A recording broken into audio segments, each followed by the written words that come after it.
1850년 간행된 미국 작가 나다니엘 호손의 주홍글씨라는 소설이 있습니다. 간통을 소재로 17세기 미국 청교도 사회의 음울한 분위기와 비극을 다룬 얘기로 이 소설에서 비롯돼 주홍글씨 하면 과오나 잘못에 평생 따라다니는 낙인 같은 의미로 확장돼 쓰이고 있는데요.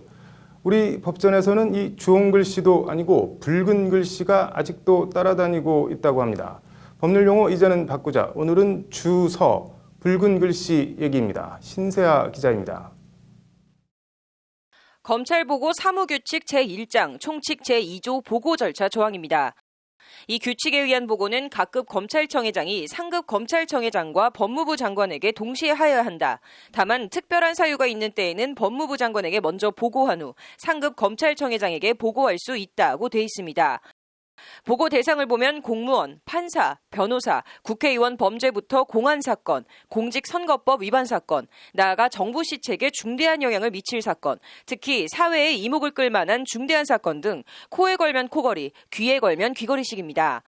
전두환 정권 당시인 지난 1981년 제정된 이 검찰보고 사무규칙은 제정 당시부터 정부가 검찰을 통제하기 위한 수단이 아니냐는 비판을 받아왔습니다.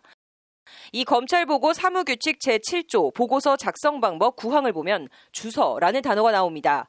공안사건의 처분보고서, 재판결과 보고서에는 보고서 표지의 발송인 위에 주서로 표시하여야 한다라고 되어 있습니다. 주서, 붉을 주에 글 서자를 씁니다. 글자 그대로 붉은 글씨, 법률적으로도 그냥 붉은 글씨라는 의미로 쓰입니다. 그냥 빨간 글씨, 붉은 글씨라고 하면 될 것을 굳이 주석을 달다 등 여러 의미로 해석될 수 있는 주서라는 한자어를 쓰고 있는 겁니다. 굳이 한글도 있는데 붉은 글씨란 뜻이 있는데 굳이 한자로 쓸 필요는 없다고 생각해요. 좀 바뀌었으면 좋겠죠. 이렇게 다 알아볼 수 있게 쉽게 이렇게 바뀌면 너무 좋죠. 시민들 입장에서는.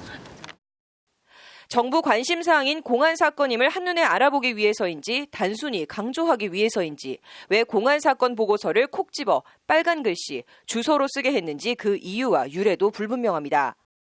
이게 정확한 유래는 확인되지 않았는데요. 주서라는 단어 자체가 법률 전문가들이 봐도 많이 생소한 단어예요. 이거는 순 우리말이나 알기 쉬운 용어로 좀 바꿔야 하는.